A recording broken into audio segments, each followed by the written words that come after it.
புத்தாண்டையொட்டி bike race மற்றும் bike சாகசங்களில் ஈடுபடுவதை தடுக்க சென்னை அண்ணா சாலையில் ஆங்காங்கே தடுப்புகளை அமைத்து போலீசார் கண்காணித்து வருகின்றனர்.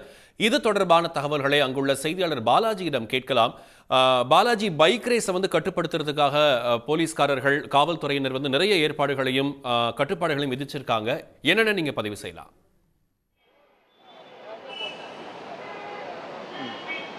புத்தாண்டை கொண்டாட சென்னை மக்கள் தயாராகி வரக்கூடிய சூழ்நிலையில் பொதுமக்களின் பாதுகாப்பையும் கருத்தில் கொண்டு சென்னை மாநகர காவல்துறை தரப்பிலிருந்து பல்வேறு முன்னேற்பாடுகள் செய்யப்பட்டுள்ளது. குறிப்பாக இந்த புத்தாண்டு கொண்டாட்டத்தையொட்டி சென்னையில் 19,000 காவலர்கள் இன்று இரவு பாதுகாப்பு பணியில் ஈடுபடுத்தப்பட்டுள்ளனர். அவர்களுக்கு துணையாக 1200க்கும் மேற்பட்ட ஊர்காவல் படையினரும் இந்த பணியில் ஈடுபடுத்தப்பட உள்ளனர். குறிப்பாக புத்தாண்டை கொண்டாட்டத்தையொட்டி மக்கள் அதிகமாகக்கூடிய அந்த கூடும் இடங்கள் மற்றும் முக்கிய இடங்களில் சுமார் 425 இடங்களில் இந்த வாகன தணிக்கை என்பது நடத்தப்படும் என்று ஏற்கனவே தெரிவிக்கப்பட்டது. அதன் அடிப்படையில் தான் சென்னையில் தற்போது இந்த வாகன தணிக்கை என்பது தொடங்கி நடைபெற்று வருகிறது. அந்த நேரடி காட்சிகளை பார்த்து வருகிறோம். குறிப்பாக முக்கிய இடங்களாக கூடிய சாந்தோம், மெரினா, பெசன்ட் நகர் போன்ற பகுதிகள் ட்ரோன் கேமரா மூலமே காவல்துறை தரப்பிலிருந்தும் கண்காணிக்க நடவடிக்கை மேற்கொள்ளப்பட்டுள்ளது.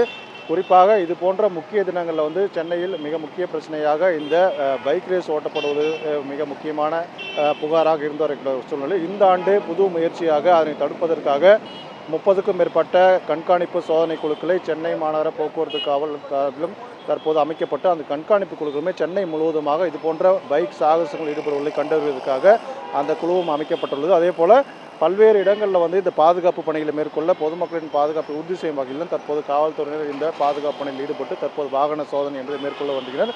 இந்த ஆண்டு மேலும் ஒரு புது முயற்சியாக சென்னையில் இன்று இரவு 23 மேம்பாலங்கள் பொதுமக்களின் பாதுகாப்புக்காக முன்னெச்சரிக்கை நடவடிக்கையாக அந்த மேம்பாலங்கள் மூடப்படும் என்றும் நாளை காலை தான் பொதுமக்கள் பயன்பாட்டிற்கு அந்த பாலங்கள் திறக்கப்படும் என்று தெரிவிக்கப்படக்கூடிய சூழ்நிலையில் தற்போது அண்ணா சாலையில் கிண்டி பகுதியில் தற்போது காவலர்கள் தற்போது இந்த வாகன சோதனையில் அதேபோல் இந்த வாகனத்தை வேகமாக ஓட்டக்கூடிய அந்த வாகனங்களை கண்டறிந்து அதற்கான தடுப்பு நடவடிக்கையும் தற்போது ஈடுபட்டு வருகின்றனர்.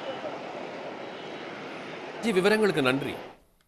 உடனுக்குடன் செய்திகளை தெரிந்து கொள்ள சன் நியூஸ் பெல் ஐகானை கிளிக் பண்ணுங்க.